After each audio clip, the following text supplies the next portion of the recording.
አሰላሙ አለይኩም ወራህመቱላሂ ወበረካቱ። ውድና የተከበራችሁ የቻናል ቤተሰቦች እንደምን አላችሁ? እንደምን ከርማችኋል? እንግዲህ በባለፈው ያየነው ተረካችን እጣ ፈንታ ክፍል 4 ነበር። ክፍል 5 ዛሬ ይቀጥላል። አብራችሁ ቆዩ። እጣ ፈንታ ክፍል 5 ጸሐፊ ዩቲ። የዚህን ያክል መስዋዕትነት መክፈል ለምን አስፈለገ? ለምን? በእርግጥ አንዳንድ ሰዎች አሉ ምንም ምላሽ ሳይፈልጉ የመልካምነትን ጥግ የሚያሳዩ። ሆኖም ግን የዚህን ልክ ያለፈ ይመስላል። እስኪ ወደፊት እናየዋለን። አንዳንድ ህይወት ጣዕም ስታጣ መኖር ያበቃል። ጠዋት ከእንቅልፍ ስነሳ በጉጉት ሲሆን ደስ ይላል። የሆነ እንድንኖር የሚያደርገን ኑሮን የሚሸት ነገር ሲኖር ህይወት በራሷ ትዋባለች። የህይወት መንገድ ቢያደክምም ህይወት መቀጠሉ አታቆምም። ዛሬ ያን ቀን ነው። የራህመት ከሆስፒታል የምትወጣበት ቀን ነው። ጤነኛ መሆኗ ተረጋግጦ ሁሉም ነገር አልቋል። ይዘናት ልንወጣ ነው። እሷ ጋር ከመሄዳችን በፊት እዚህ ቤት ሁሉን ነገር ፏ አድርገን ነበር የወጣ ነው። እኔ ግን ትንሽ ፈርቻለሁ። ወደ ቤት ስንመለስ ቤት ገብታ እንዴ ከዚህ ቀደሙ ቢፈጠርስ? ይህ የኔ ብቻ ፍርሃት መሰለኝ።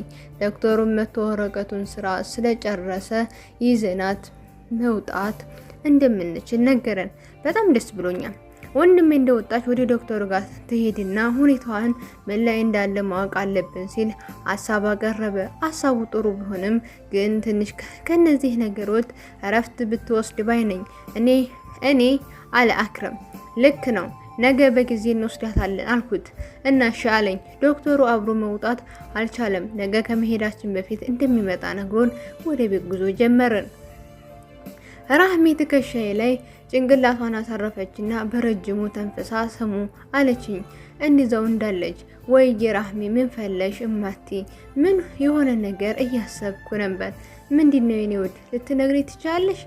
አይ ይሄ ካንሰር እኔን እንዳይገለኝ ስንፈራ ሞት ሸወድን። እናትና አባቴን በመንጠቅ የቆመ ሞት አስታቅፎኝ ሄደ። ምናልባት ቀድሜ ብነግራቸው እሱን መሸወድ ይችል ይሆናል። እንዴት እንደዛ አሰብሽ የኔ ውድ? ሁሉም መንገደኛ ነው። ጊዜ ሰዓት ለየቅል ቢሆን እንጂ ግን ሁላችንም ወደዛው ነን። ተከታታይ ነን። ተራችንን እየጠበቅን ነው እያለ ተሰላፊዎች ነን። ልክ ነሽ፣ ግን ሞት እኔ ሸውዶኛል። ተይ በቃ ስለ እንደዚህ አይነት ነገር ማሰብ አቁሚ ውዴ። ሁሉም ነገር ለኸይር ነው። እሺ። ቤት ለመድረስ የተወሰነ መንገድ ሲቀረን አክረም ከመግባታችን በፊት መግዛት የምትፈልጉን ነገር ካለ ንገሩኝ፣ ሱፐር ማርኬት ከማለፋችን በፊት አለ። ስጠይቃት ምንም የምፈልገው ነገር እንደሌለ ነገረችኝ። የምንገዛቸው ነገር እንደሌለ ስንረዳ መንቀሳቀስ ጀመርን። ትንሽ ደቂቃ ውስጥ ሰፈር ደረስን። ወደ እነ ራህሚ ቤት ጋር ልንደርስ ትንሽ እጅን ጥብቅ አድርጋ ያዘችኝ። ወደ እሷ ስዞር አይኖቿ ደፍርሰዋል። ወደ ራሴ አስጠግጄ አቀፍኳት። ሀሳባችንን ቀጥታ ወደኛ ቤት መሄድ ነበር። ራህሚ ግን ቤቷ መግባት እንደምፈልግ ነገረችኝ። እምቢ ልላት አልቻልኩም። እነሱም በቃ አብረን እንገባለን ሲሉ አይሰሙ። እኔ ጋር ትቆይ እናንተ ሄዱ አለቻቸው። ባይፈልጉም እሺ ችግር ካለው ደውሉልኝ ብለው ሄዱ። መኪናው እንደሄደ ራህሚ ወደ በራቸው ተጠጋችና ቆም ብላ ወደ እኔ ስታይ ፈጥኜ እጇን ያስኳትና አብሬያት እንዲሆንኩ ነገርኳት። የታሰረውን ገመድ ፈተን በር ከፍተን ገባን። በቀስታ ግቢውን ትቃኝ ጀመር። እኔ ደግሞ እሷን አሁንም የሳሎንን በር ከፍተን ገባን። ቤቱ በየቀኑ እየመጣን እናጸዳው ስለነበር ንጹህ ነው። ራህሚ ወደ ውስጥ ገባችና አባቷ የተኛበት የነበረውን አልጋ ስር ቁጥጥ ብላ ቁጭ አለች። ይሄ ሁኔታ አውቀዋለሁ። ሁሌም ስትጨነቅ እንዲህ ነበር የምትቀመጠው። ያኔ አባቷ ጭንቅላቷ እየዳበሰ ያወሯት ነበር። አሁን ግን በዚህ ሁኔታ መቆየት አልቻልኩም። እንደ አዲስ አለቅስ ጀመር። እሷም ቢሆን ድምጿ አጥፍታ እያለቀሰች ነበር። እኔም በንበርክክ ብዬ አቅፋ ማልቀስ ጀመርን። ለረጅም ሰዓት አለቀሰች። ከዛ ተነሳችና ይበቃል ጓደኛዬ፣ ዛሬ የመጨረሻ ነው ያለቀስኩት። ከዚህ በኋላ ለቅሶ የሚባል ነገር የለም። እናትና አባቴ ለኔ ኑረው ለኔ ሞተዋል። አሁን ደግሞ እኔ ለእህቶቼ ስል እኖራለሁ። እውነታውን፣ ሐዘኔን፣ ብሶቴን፣ የልቤን ቀብር እኖራለሁ። መኖር አለብኝ አለች በልበ ሙሉነት። ይህን ከሷ በመስማቴ በጣም ነበር የተደሰትኩት። አቅፌ ሳምኳትና እሷን መልሳት በቃ አቀፈችኝ። ከዛ ተያይዘን ቤቱን ቆልፈን ጉዞ ወደኛ ቤት። ራህመት ነኝ። ዛሬ ላይ ባልጠበቅኩ መንገድ ህይወቴ ተለውጧል። ድሮ ተኝቼ ዘንድሮ የነቃው ያህል ነው ነበር ስሜቱ። ሰዎች እኔን የሚያዩበት መንገድ ተለውጧል። የሙት ልጅ መባል ያማል አይደል? እኔ ይሄንን ተቀብዬ እየኖርኩ ነው። እውነቱ ግን በጣም ያሳምማል። ለዛ ነው መሰለኝ ዓለም የሚያሳምመው እውነት ይልቅ የውሸት ደስታ ያሸበረቀችው። እውነታው ግን ከዛም የላቀ ነበር። ይህ የገባኝ ቆይቶ ነው። አንዳንድ እውነቶች ያደሙናል፣ ቢሆንም ከውሸት ግን የሚሻል ይመስሉኛል። አሁን ግን ትልቅ ኃላፊነት አለብኝ። የኔ ህይወት መቆም ካለም ይቆም። እስክትንፋሴ ግን ለዓላማዬ ሲባል መቀጠል አለበት። ዓላማዬ ከአስከፊ ወራቶች በኋላ ዛሬ የድጋሚ መኖር ችያለሁ። አልሐምዱሊላህ። ህይወት በመጥፎም በጥሩ መንገድ መቀጠሏን ከጀመረች ቆየ። እኔ እንደ ንፋሱ እንደ በዝግታ አንዴ በፍጥነት እየፈጠንኩኝ ነው። አሁን የምኖርለት አንድ አይደለም፣ ከዛም የላቁ ምክንያቶች አሉኝ። መኖር እያጓጓኝ ነው። አልሐምዱሊላህ። ራህሚ ግን ለምን ነው የምነግርሽን አትሰሚም? ራሱ ሊሆን ይችላል እኮ ትለኛለች። ይህ ለሳምንት የምሰማው ጭቅጭቋ ነው። አባዬ የተወልኝን ደብዳቤና ፎቶ ሰጥታኛለች።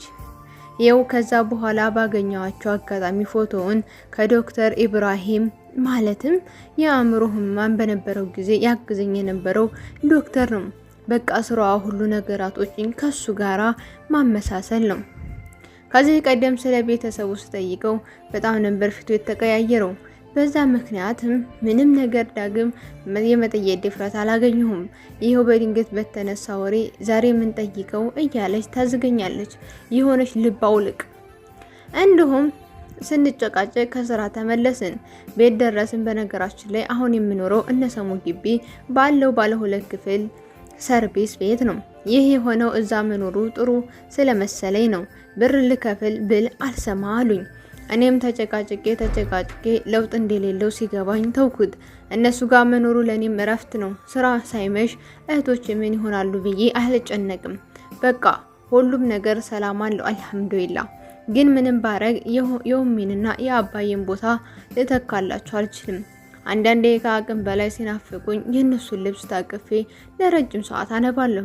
በእርግጥ ይከፋኛል። ከስራ ደግሞ ስመለስ በፈገግታ የሚጠብቀኝን የእናትና የአባቴን ማጣቴ ጥዋት ኡሚ ረፈደ ብላ አስደንግጣ ስቀሰቅሰኝ ስደናበር ኡሚ ተቆጥታ የምታረጋጋኝ ውዱ አባቴን ማጣቴ በጣም ያደማል። ቢሆንም ይህ ስሜት እህቶች እንዳያዩት እጥራለሁ። አዝኜ ላሳዝናቸው አልፈልግም። ለኡሚና ለአባ አላህ ጀነተል ፊርደውስ ይወፍቃቸው። ዛሬ ደግሞ በጠዋት ተጫጭኖኛል። በዛ ላይ ያለ ወቅቱ የሚዘንበው ዝናብ በጠዋቱ ተነስቶበታል። እያስጠላኝም ቢሆን ከመኝታዬ ወርጄ ተጣጥቤ ሄቶችን ቀስቅሼ ልብስ እንዲቀያየሩኝ እያገዝኳቸው ሰሙ መታ ቁርስ እንደደረሰ ነገረችኝ። እናሷም ጸጉራቸውን አበጥራ በማስያዣና ኢጃም ማልበስ አገዘችኝ። እስከዛው እኔም ቀያይሬ ለቁርስ ወደ ትልቁ ቤት ሄድን። በነገራችን ላይ እኛ ክፍል ለማደር ብቻ ነው የምንገባው እንጂ ሁሉም ነገር ትልቁ ቤት ነው የምናረገው። አላህ ጀዛቸውን ይክፈላቸውና ብዙ አድርገውልኛል። ስራ ትተሽ ትምህርትሽን ቀጥይ ብለውኝ ቀጣይ አመት እንደምጀምር አሳምኛቸው ነው የተውኩት። ቁርስ ላይ እንደተለመደው እኔ ኡስማን እየተነቋቆርን ነው። ኡሚ ማለት የሰሙ እናት ኡሚ ብዬ ነው የምጠራት እና በእኛ ጭቅጭቅ እነሱ እየሳቁ ቁርስ በልተን ጨርሰና የሰሙ አባት እንዲሁ ሁሌም እህቶችን ወደ ትምህርት ቤት በራሳቸው መኪና ሊያደርሷቸው ተነሱ። እስከዛ በር አድርሻቸው ተመለስኩኝ። እናም እቃውን አነሳስተን እኔም ወደ ስራ ሄድኩኝ። ቀኑ ሙሉ መጥፎ ስሜት ሲሰማኝ ነው ያልኩት። ውስጤ በጣም ይጨነቃል። ግን ምን እንደሆነ እንጃ ብቻ እንዲሁ ሲጨነቁዬ ፈቃዬ ስላለቀ 10 ሰግጄ ወደ ቤት ሄድኩኝ። ኡስማን እህቶችን ይዟቸው መጥቶ መክሰስ በልተው በደም ቂራአት እንዲሄዱ ነገረኝ። አመስግኘው ወደ ክፍሌ ገብቼ ልብስ ቀይሬ ኡሚን ለማገዝ ወደ ትልቁ ቤት እየሄድኩኝ በረንዳ ላይ ስደርስ የግቢው በር ተንኳኳ። ማን ነው እያልኩኝ ወደ በር ሄጄ ከፈኩኝ። በር ላይ የሆነች ቀይ ወፈር ያለች ጌጣጌጥ ያበዛች ሁኔታዋ ከእድሜዋ ያነሰ የሚመስል ሴት ቆማለች። ከዛ ከላይ እስከታች እያየችኝ የወይዘሮ ረምዚያ ልጅ ነሽ አለችኝ። አስተያየቷ የንቃት ይመስላል። አዎኔ ማን ልብል? ሽኩሪያ እባላለሁ። የእናትሽ እህት ነኝ። ምን ማለት ነው? የኡሚ ዘመድ አላት? ምን ነው ዘመድ እንዳላት አልነገረችሽም እንዴ? አዎ ማለት የኡሚም አባም ምንም ቤተሰብና ዘመድ እንደሌለን ነው የነገሩን። እንግዲያውስ ሲያሞኟችሁ ቆይተዋል። ለነገሩ ብዙ የማታውቂው ሚስጥር አለ። ተሳስተሻል። ኡሚ ሆነ አባዬም ምንም የሚደብቁኝ ነገር የለም። ቢደብቁኝም ለመልካም ነገር ነው። ይቅርታ አክስትሽ ነኝ ነው ያልሽው? እሺ ስሚኝ አክስቴ፣ ስለምትይው ነገር አልገባኝም። አሁን ምን እንደፈለሽ ትነግሪኝ? እውነት ነው ቁጡ ደም አለሽ ልክ እንደ እናትሽ። ግን መኝ መጨረሻ ላይ አንቺም ይሄ ንዴትሽ ዋጋ አስከፈሻል ልክ እንደሷ። ምክር ነው ዛቻ? ወደ ፈለግሽው ተርጉሚው። ይልቅ የእህቴ ልጆችስ ላያቸው ፈልጋለሁ። አሁን የሉም፣ እጠብቃቸዋለሁ። ትቻያለሽ። እሺ ወደ ውስጥ ግቢ። ገልመጥ አድርጋኝ ተከትላኝ ገባን። ወደኛ መኝታ ለወስድ ያስል በሯ መሪነት ወደ ትልቁ ቤት ሳሎን ሄደች። ደንግጬ እዛ አይደለም ያልኩት የገባው። እሷ ግን ቀርማኝ ገብታ መጅልሱ ላይ ተመቻችታ ተቀመጠኝ።